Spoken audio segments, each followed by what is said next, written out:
Hello, and welcome to the Lucy Liu Show, the fueling station for your mind, business, and life. And now, here's your host, Lucy Liu. Hello, beautiful souls. Welcome back to another episode.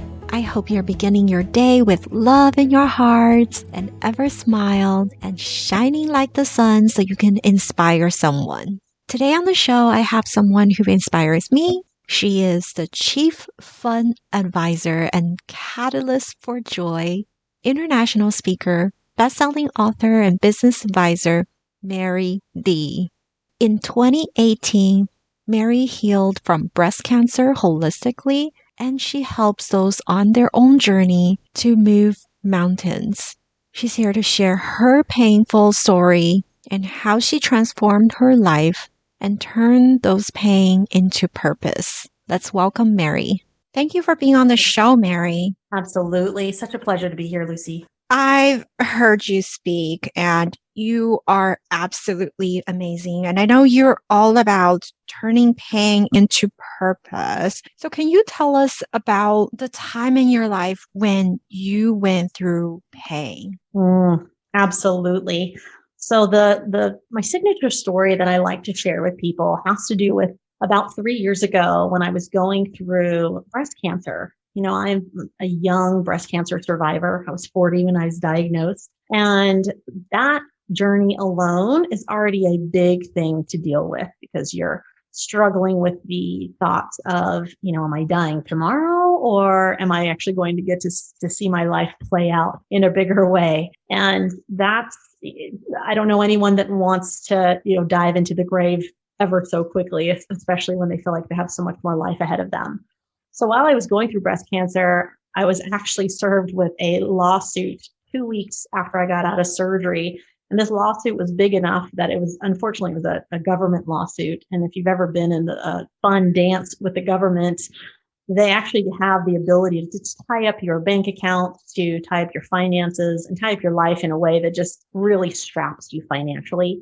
So it's hard when, I had just gone from getting a breast cancer diagnosis, running a 6-figure and 8-figure company, only to get slapped with a lawsuit that basically, tore down all of my finances and gave me one more thing to have to deal with. Amongst all of that, my dog of 14 years also died. So here we're also dealing with, a death in the family when death is already feeling overwhelming during this time in my life. So that was, 3 years ago. It's good to be on the other side of it. But I can tell you that during that time, one of the biggest things that came out of it was I was laying there one day in the grass and I literally was asking God, why me? And why me? Not in a pity party way, but why me? Because I know there's something bigger in this. I'm just having a hard time seeing it. And because of that, I definitely feel like, I'm negotiating with God, right? I'm like, God, this is a good time that if I'm done doing what I need to do here, that you just take me now, because it feels so hard. It all feels hard. It feels difficult. I don't feel like I feel like I'm regretting what I've done in my life. Like it's making me question who I really am. But when I came through that conversation, Lucy, what I really realized was that all the things, all the trials we go through, all of the mountains we have to climb, it's in the sharing and it's in the ability to work and talk to others through these phenomenal, crazy things that we go through in life that help create these shared experiences. And it lets people know that they're not alone, because anxiety and despair and fear, they're all real feelings and we give them less power. I feel like when we're able to share with others that we have our moments where we feel the same way and that there is life on the other side of those things, especially when we can observe the situation that we just went through and say, what really went on here? And what can I learn about myself? What can I learn about the situation? What lessons are tied up? What silver linings exist in these cloudy days? And for me, that was so much of it. It was so much of it because I wanted to hide behind this journey that I went through. I almost didn't share that I was going through breast cancer. But the moment that I did, it brought me so much freedom emotionally.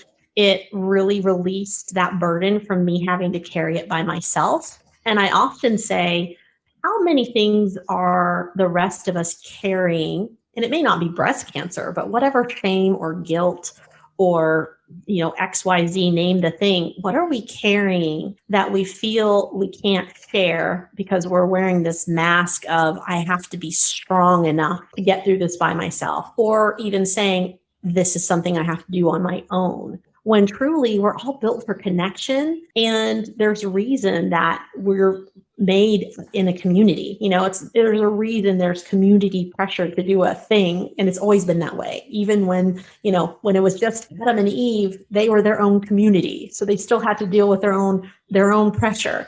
And this is where you can look and say, where does community come into play with this? And where does us just being our authentic selves, being able to show up and be who we are, but also look into the universe and say, wow, what is the bigger thing that's here for me?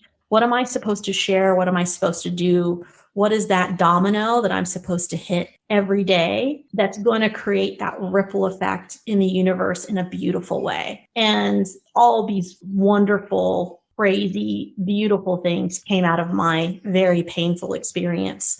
And that's actually how I was able to find a renewed sense of purpose.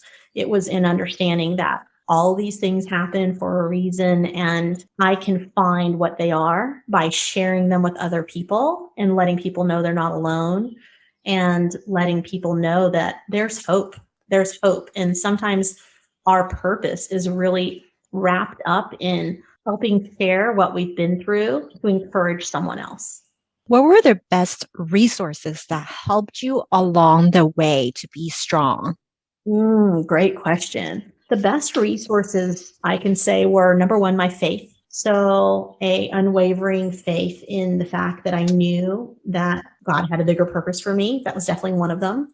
Second resource would be my friends and my family. So surrounding yourself with people who are non-toxic, who are encouraging, who are supporting you and cheering you on. In the business world, we would say that you can get that through coaches. You can get that through mastermind communities. You can get that with your closest friends and reading great books. The other thing I did was self-care. I was really mindful about my nutrition. I was mindful about stretching and sunshine and just getting out in nature. Super, super mindful around what I was reading and what I was watching, because all of those things have an effect on us. And so this was a time in my life where I knew I needed to flood my mind and my system with positive, wonderful things that would bring healing to my cells and not stress or anxiety. And that was definitely something I had to manage because, again, I wasn't just going through breast cancer. I was also going through a very heavy lawsuit. And so I would say those are some of the most important resources. And then as time went on, I would say that the battle in the mind is probably the biggest battle. And so really that self-talk that we have with ourselves, understanding our own self-esteem, our own self-worth. One of the things I mentioned before was that I was looking back and saying, oh, was my life a waste? Because I just had this, I'm supposed to be this business expert, and I just had this giant lawsuit slapped on me. Where did I go wrong? But then I took perspective and I said, I've been doing this for 20 years and I have lots of success outside of this one business. So why would I let this one business weigh so heavily on me on a few things that I look at and go, okay, minor tweak here, minor tweak there. This is fixable. These all become just lessons. And I was able to take that lesson, and instead of using it as, a tool that can hurt me, I put it in my toolbox and said, how can this help others? And that's a great way to look at it. With adversity, with the things that we go through in our life, someone actually needs to hear our story. They need to know they're not alone. And that in turn helps give people hope so that they can move forward in really powerful ways. What is your best tip for someone who needs to turn their pain into purpose? Such a good question. For people who want to transform their pain into purpose, one of my best tips is for them to create habits that support their goals. And I know that sounds super general, but I'm going to go deep with you and give you a really specific example. So one of the things that really pulled me out of my darkest days, there were having a wind up routine and a wake up routine. So the wake up routine is where you wake up with intention. You get started in your day in a beautiful way that is yours. So that first part of my morning is always mine. Sometimes it lasts an hour. Sometimes, some days it's a little tight. Maybe the alarm clock didn't go off and I only have 10 minutes. It doesn't matter. That wake up routine for me is the same. I wake up to music that just fills the room and makes my cells dance. I say a prayer into the day and bless it, and I speak an intention. I go through my morning routine with my tea and my little tonics, and then I rock right into my day. And that's how I wake up. And then whatever happens in the middle happens in the middle. But by the time the evening comes, I'm going to also have a wind down routine. And that wind down routine is really important because it's how I reflect on the day. It's how I speak gratitudes into everything I learned in the day. I may do some journaling, and then I put a lid on the day, meaning I close the day out so that it doesn't go to bed with me. Because sometimes this is often people struggle with sleep. They struggle with some anxiety. They struggle with the racing thoughts in their mind. And this is a beautiful way to create that calmness and to create a way for you to go ahead and review the day, work through the craziness of a thing that didn't go through or a deal that didn't happen at XYZ, why the kids were being crazy, but then put a lid on it. And then once it's done, now you also spend, whether it's an hour, 10 minutes, whatever works for you, having that intentional wind down where you go through your gratitudes, where you spend some time in a good book or something that's positive and refreshing for your mind. There's great books of like short inspirational poetry. Maybe it's comedy. Maybe it's music. For everyone, you got to find your groove for that end of the day. Mine's a shower, sometimes a bath, and then closing it out with gratitudes. I'm literally falling asleep at night saying gratitudes in my mind. And it's because I want to go to bed with these positive, reaffirming self-talk and belief system that is going to have a positive impact on my system versus the craziness of the day, et cetera, et cetera. And so that's what I would say. I'd say it's that wake up routine and wind down routine. They're great habits to embrace, and they will help you always create a day of intention and purpose. What do you want to say to those still searching for their true purpose? I would say, remember that you don't have to be perfect, because number one, no one is looking for that perfect person because they're unrelatable. So stop comparing yourself to everyone out there.